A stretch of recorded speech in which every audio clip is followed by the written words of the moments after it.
है। यह हमारा अपना शहर है, अपना बारामूला है, हमारे बच्चे इन स्कूलों में पढ़ते हैं, ठीक है।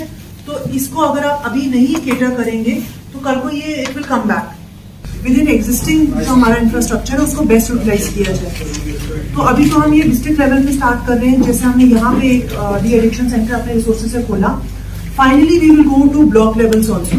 तो ऐसा कोई भी इंफ्रास्ट्रक्चर जहाँ पे, और एसडीएम्स को भी मैं ये बोलूंगी, जहाँ पे आपको लगता है कि हमारा इंफ्रास्ट्रक्चर जो है वेकेंट है और उसका हम बेटर यूज कर सकते हैं, स्कूल्स का जैसे हमने किया, उसी तरीके से किसी भी इंफ्रास्ट्रक्चर का जो है ऑप्टिमम यूटिलाइजेशन होना चाहिए।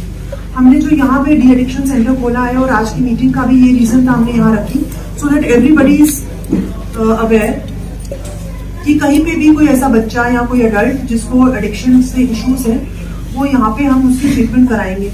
अभी तो हमने अपने रिसोर्सेज, अपने डॉक्टर्स और अपना इंफ्रास्ट्रक्चर यूज कर रहे हैं। Finally I have talked to government of India, government of Jammu and Kashmir, हमें एडिशनल रिसोर्सेज भी आएंगे, एडिशनल डॉक्टर्स भी यहाँ पे आएंगे। तो जो भी यहाँ पे अडल्ट आता है या बच्चा आता है उसकी प्रॉपर इलाज भी होना चाहिए। और क्योंकि यहाँ पे आपने देखा है कि फीमेल वार्ड भी है, मेल वार्ड भी है, तो हमने फैसिलिटी ऐसी अवेलेबल कर रही है जिसमें इन हाउस अगर इन पेशेंट्स भी आपने रखने हैं तो वो हम रखें।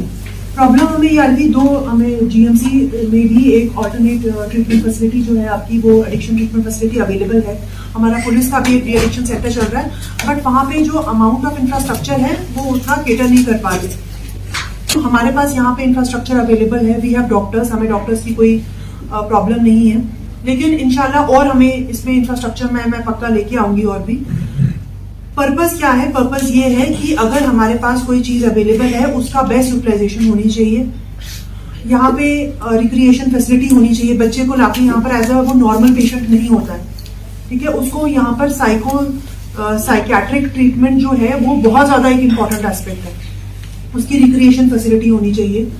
हमने अपने एस्पिरेशनल डिस्ट्रिक्ट में भी अंडर जो हमें अवार्ड मनी मिला है उसमें भी हमने यहाँ पर काफी फंड्स इसको एलोकेट किए हैं रिक्रिएशनल फैसिलिटीज के लिए। इसी के साथ साथ हमने बाकी गवर्नमेंट ऑफ इंडिया और गवर्नमेंट ऑफ जेएनके से भी we will converge our facilities, we will converge our resources, ताकि यहाँ पे हमें किसी भी ऐसी तरीके की दिक्कत ना हो। हमारे डिफरेंट इसमें ऑल गवर्नमेंट अप्रोच है। ऑल गवर्नमेंट अप्रोच का मतलब ये है कि कोई एक डिपार्टमेंट सिर्फ आप बोलो हेल्थ करेगा वो नहीं हो सकता। इसीलिए एनकॉर्ड और एनएमबीए की हम मीटिंग्स यहाँ पर क्यूमुलेटिवली कर रहे हैं, ताकि जितने भी हमारे पास गवर्नमेंट के रिसोर्सेज हैं, चाहे वो सोशल वेलफेयर का हो, चाहे वो हमारे रेवेन्यू के हो, चाहे वो हमारे डिफरेंट डिपार्टमेंट्स, चाहे हेल्थ हो, एजुकेशन हो, सब जो है उसको मिलके इस जो हमारी एक बहुत बड़ी बीमारी हमारे समाज में फैलती जा रही है उसके अगेंस्ट काम करना है।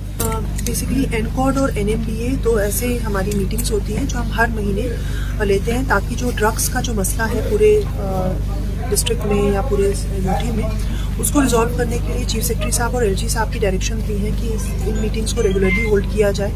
और ड्रग्स जैसी जो इशू है उसको केटर करने के लिए एक ऑल गवर्नमेंट और ऑल डिपार्टमेंट अप्रोच जो है हम उसको यूटिलाइज कर रहे हैं। यहाँ पर हमारा आज जो हमने सेंटर कुछ दिनों पहले यहाँ पे इनॉग्रेट भी किया था, तो वहाँ पर ही हमने ये मीटिंग की ताकि हम सारे डिपार्टमेंट्स को भी इसमें अप्राइज कर पाएँ कि किस तरीके से हम जो है ऑल कंसर्टेड एफर्ट से अपने जो भी ड्रग एडिक्ट्स हैं या जो विक्टिम्स हैं उनको इसमें से बाहर निकाल सकते हैं। इंस्ट्रक्शंस भी पास हुई हैं कि क्या क्या हमें इस पूरे महीने कारगुजारी करनी है, डिफरेंट डिपार्टमेंट्स की क्या क्या आईसी अप्रोचेस रहेंगी, और जो बच्चे ट्रीटमेंट चाहते हैं उनको किस तरीके से ट्रीट करना है, इसके बारे में सारी डिस्कशंस।